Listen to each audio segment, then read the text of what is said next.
About what's next. Go to financialsurvivalnetwork.com and sign up for your free weekly newsletter. You'll also get 3 free reports. The Financial Survival Network. It's all about what's next. Welcome. You are listening to the Financial Survival Network. I'm Kerry Lutz. Today's October 23rd, 2017. Not much left of this year, that's for sure. But we're starting out the week right with Andrew Hoffman. Andy, good morning. Yeah, good morning.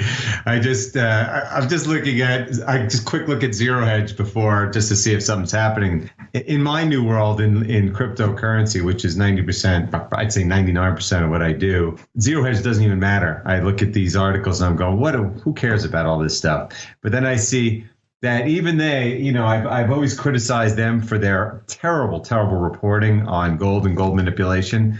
But then when I see Bitcoin tumbles after Saudi prince calls crypto Enron in the making, a Saudi prince is what they want you to think that people are listening to. It is so ridiculous, the propaganda that goes out there.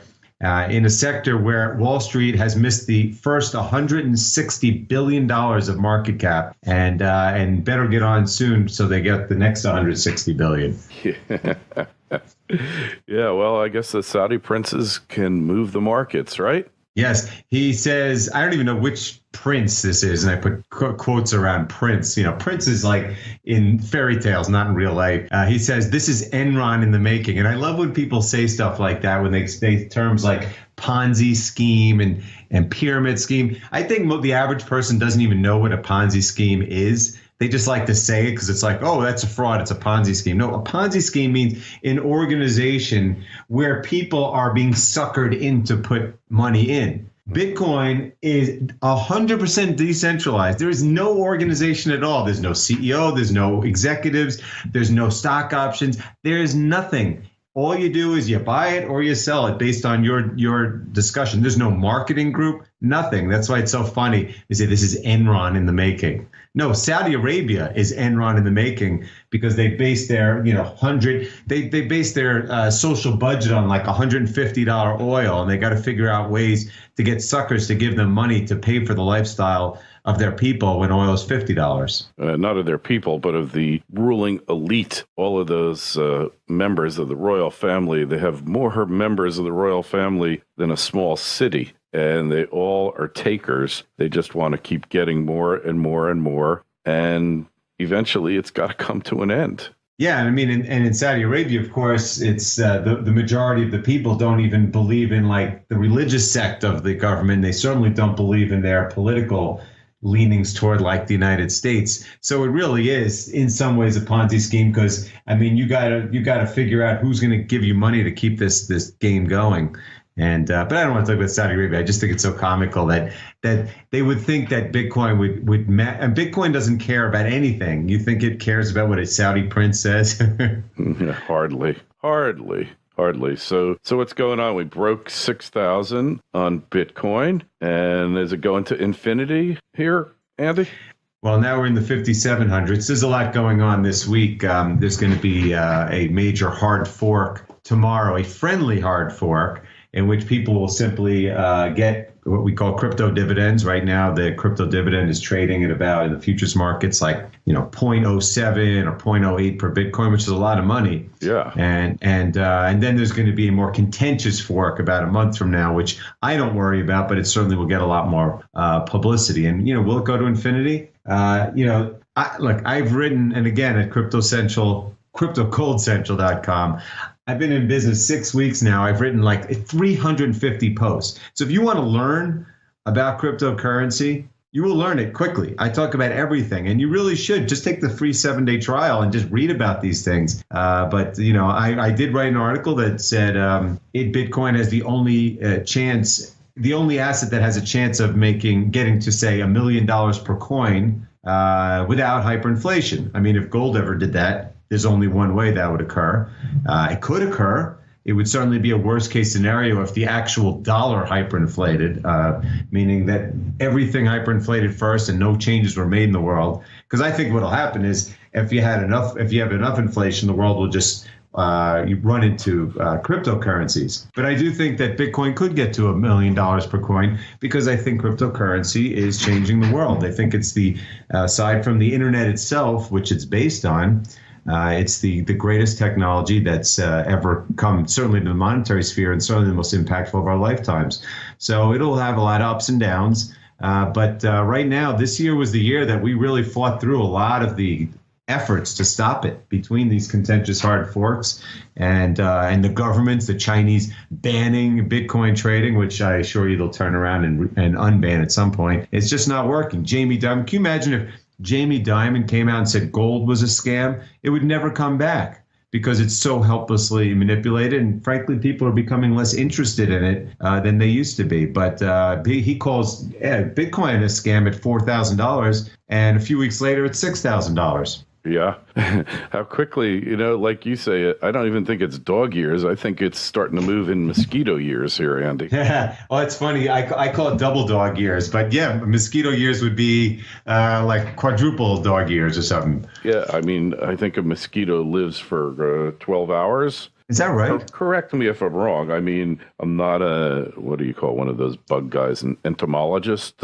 Hardly. But, it's nuts. I mean, this thing moves faster than anything I have ever seen. Ever. Yeah, I mean, the stock market is a boring geriatric poker game compared to Bitcoin. All the financial markets compared to Bitcoin, it's like it's in a nursing home. The rest of the financial system, the pace that it moves at. Oh yeah, and yet its daily volatility is at an all-time low. You wouldn't think it because it's constantly having. Today alone we've had a $300 swing, and we've had them all weekend. But the daily volatility is down to like 4%, which is the lowest it's ever been.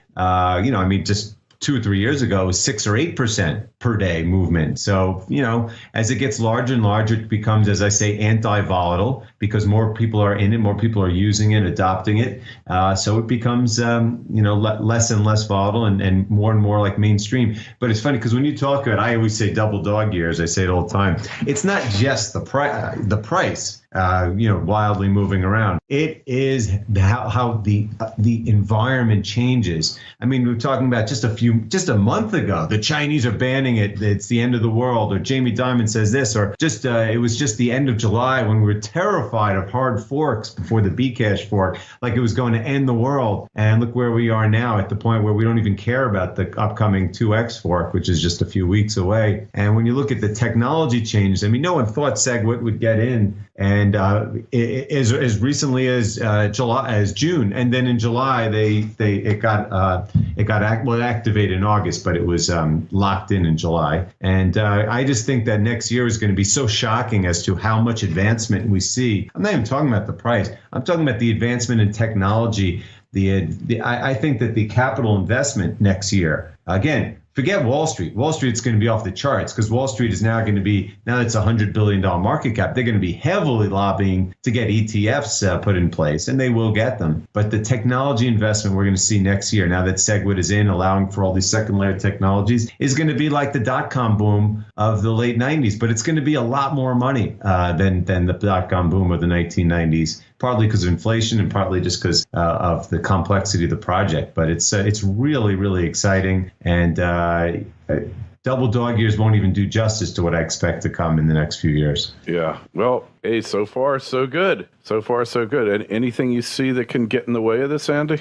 No, I see a lot of things that will try to get in this way, and there's certainly a lot of hurdles it must cross. I just don't think there's anything that's going to stop it. I think it's already reached a critical mass. As we got through the Bcash hard fork, it was proven that even a malicious hard fork is not going to split the network. I mean, yeah, you can create a new coin, as we call it, an altcoin, but you're not going to break the network. You're not going to break its immutability. You're not going to break the proposition of 21 million Bitcoins. And once that's out of the way, and the SegWit is out of the way, allowing for all these second layer scaling, what's going to stop it? People will try, the Saudi prince will try, and Jamie Dimon and the Chinese government, and eventually the U.S. government will get scared enough and they'll do stuff. They'll close Coinbase, they'll create some capital controls or some kind of thing. But it's the same kind of thing like, I wrote that article, 5 years ago now called priceless precious metals versus worthless dollars, where I basically say, look, the government doesn't do stuff like that unless it's already too late. I mean, the only way that the U.S. government, the most powerful financial government in the world, with the world's reserve currency, would start attacking Bitcoin like the Chinese, would be if Bitcoin was so high and had so much interest and the dollar was dramatically losing its value. At that point, well, I mean, I'll take my contraband Bitcoin. But again, how do you contraband it? It's not owned by anyone. It's impossible. It's getting more anonymous each day. And, it's just a beautiful thing that's going to be volatile and it's going to continue to face hurdles. But I think the hurdles are going to be increasingly less dangerous than the ones that we've had to deal with in the past. And that's why the people who were in it early were rewarded, because there were some serious risks as early as this year. And the risks going forward, I think, are going to be a lot smaller than, as far as the network itself, than they were in the past. You think so? You think the risk is going to go down as the price goes up? I mean, usually isn't it the opposite, Andy? I'm not talking about, well, first of all, there's a difference between the risk of the price going down. Obviously, the higher the price, the more it can go down. But I'm talking about the risk to the network. Because when I was early, when I was worried that, when it was $1,000, I mean, I was terrified that some of these things would break it apart, some of these hard forks and the scaling debate, those kind of things. And therefore, it's more vulnerable to anything if the Chinese wanted to destroy it or something. But now I think we've passed the point where those things are really risks anymore. So while they're still there, they're present, they're a lot less. And it would be, I think, almost impossible to actually break the system at this point, even though, of course, the price can go down for a variety of reasons. Right. Yeah, no, I agree. The more valuable it gets, the less susceptible to sabotage or just utter destruction there is to it, because it takes on, it gets critical mass. And that's really what it's about, is achieving critical mass. Once you've got that, then, like the saying goes, there's safety in numbers, right? Yeah, and again, Wall Street has not participated at all. I mean, there's almost no way. I love when I saw this article, and it was reiterated the other day. Bank of America did in September this survey. They surveyed all their, clients and said, what's the most crowded trade? And the number one was long Bitcoin. And I just had to laugh at that, because you can't buy Bitcoin if you're a Wall Street institution if you wanted to. I mean, you are not allowed to. There's no way that they'd ever let you buy an unregulated, quote, security, let alone on these shady exchanges. Even the best exchanges are shady. Yeah. And there's all kinds of hacks. I mean, Bitfinex was hacked last year. That's the biggest one. BTCE was one of the biggest one. It was shut down for money laundering a few months ago. So, and then a bunch of them are in China and all kinds of crazy places. And of course, what we say with Bitcoin is you hold your private keys, like you put it on a hardware wallet offline. There's no way a Wall Street institution like a hedge fund would be allowed to buy Bitcoin for clients and hold it on like a thumb drive in their they can put all the thumb drives in the vault at J.P. Morgan Chase at One Chase Plaza downtown, right across the street from the Federal Reserve. Could you picture all those thumb drives stacked up in the vault, Andy? Just like they have all their clients' gold or silver or whatever it is, that they'll never let them have it. That stuff's not happening. That's why at $100 billion market cap, they're going to make sure these ETFs get done. And the big reason I think the ETF was not approved, it was back in, I think, July, was because you had these uncertainties about the network. It could have split. And I mean, if you own Bitcoin in an ETF and the network splits, how do you even deal with the ETF? But I think people are starting to realize that that's not going to happen. There's this one more contentious hard fork coming around November 19th called the SegWit 2X. Very malicious players, bad people. But obviously the network, the Bitcoin doesn't care. Look where its price is. And the futures market for that coin, which is heavily hyped by these people, is only about 15% of Bitcoin. So I think once we just get through that nasty little hard fork, and people realize, there's no more hard fork fears ever, then they'll get the ETFs approved. And all of a sudden, Wall Street is going to have a place where they are allowed to buy Bitcoin. And it's going to be incredible. There'll also be other ones, probably Ethereum and some other ones, but I don't really care about Ethereum. Or for the most part, I mean, the only one I even own at all, aside from Bitcoin, is Litecoin, which basically was forked off of Bitcoin. It's the same kind of thing, but almost all is Bitcoin. So it's, I think you're going to see just, if people's looking, oh my God, look what Bitcoin has done this year. It's nothing compared to what's going to happen next year. And I'm not even just talking about the price. I'm talking about it is sweeping the planet. You look at all these draconian things going on. I see in Germany today, they put out a new law that like mandates censoring of social websites. You see that in like Catalonia, where they try to secede and the government comes in and wants to kill them all. People are just fed up with what these central banks and governments are doing. And as the price goes up and it gets more recognition, especially when Wall Street comes in and starts marketing it to get the price up so they can make money off it, you're going to see adoption increase dramatically. And with all this technology innovation that we're going to see at the same time, it's going to be 2018 is truly going to be a year to remember, in my view. Yeah, well, hey, if it's anything like this year, forget about it, right? Just so many different things happening on so many different fronts. But perhaps the evolution of Bitcoin and the cryptocurrencies, the real ones, are going to be the major achievement, accomplishment, or whatever you want to call it, for 2017 and 2018. And on that topic, you said the real ones, and that's a good question. What are the real ones? Because for the most part, I don't think of, there are very few I even consider actual cryptocurrencies, because unless you're truly decentralized and one person is not an attack vector or can't make decisions for the group, it's not a cryptocurrency. It's just kind of a modern day tech stock, and an even more risky one, because they're for the most part completely unregulated, traded on even more unregulated, dangerous exchanges, or in many cases they're traded over the counter. So yes, Bitcoin truly is a cryptocurrency because it has that factor. Litecoin has that as well. Very few others do. Ethereum certainly does not. Ripple certainly does not. Bitcoin Cash definitely does not, and neither does SegWit2x. These are all highly centralized operations, in many cases run by people who do not have your best interests, as opposed to Bitcoin, which is not run by anyone. It's the community's best interest that runs it. Right. Absolutely. Hey, so Andy, just tell us again where we find your new site and connect with you. Yeah, so excited. Well, first of all, I'll talk about my Twitter handle, because now I just hit 2,500 followers today after I've only had it for like 6 weeks. That's Andy_Hoffman_CG. And of course, CryptoGoldCentral.com. I mean, come on.